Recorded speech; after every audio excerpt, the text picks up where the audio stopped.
Great, thank you for that introduction. As we heard, my name is Andrea, and I'm here to talk to you about knowledge and food growing. As we know, recently the UN released this report saying we have 12 years to address the climate change catastrophe approaching us.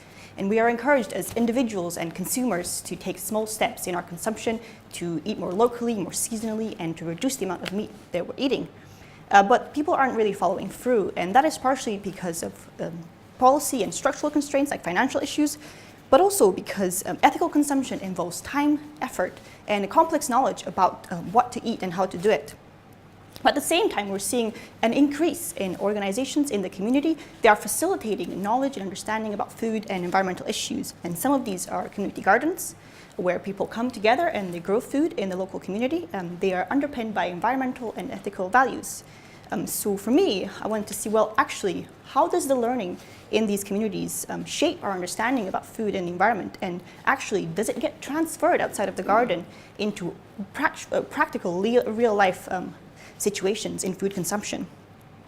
So to do that, I went around Glasgow and I spoke to 15 people over a year and a half, people who had just started learning to grow food in the community.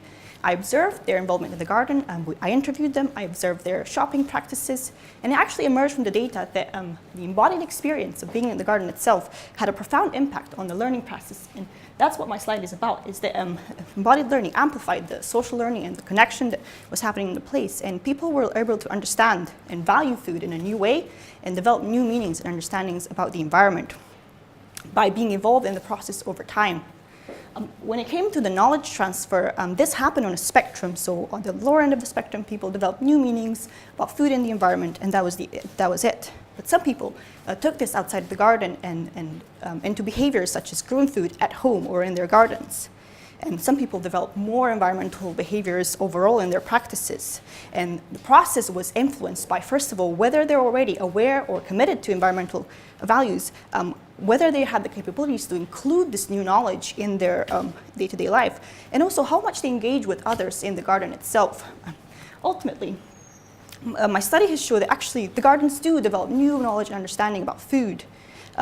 They don't necessarily develop commitments about the environment. They don't make people more ethically minded, but the knowledge is transferred into behaviors such as growing at home. And what this does, it challenges the idea that to get people to enact these behaviors, they should be more environmental overall. And it shows that actually, if we facilitate access and if we allow people to engage in these behaviors, that the uptake is there, that people do end up doing things like growing food at home or eating more seasonally if they have the capacity to do so.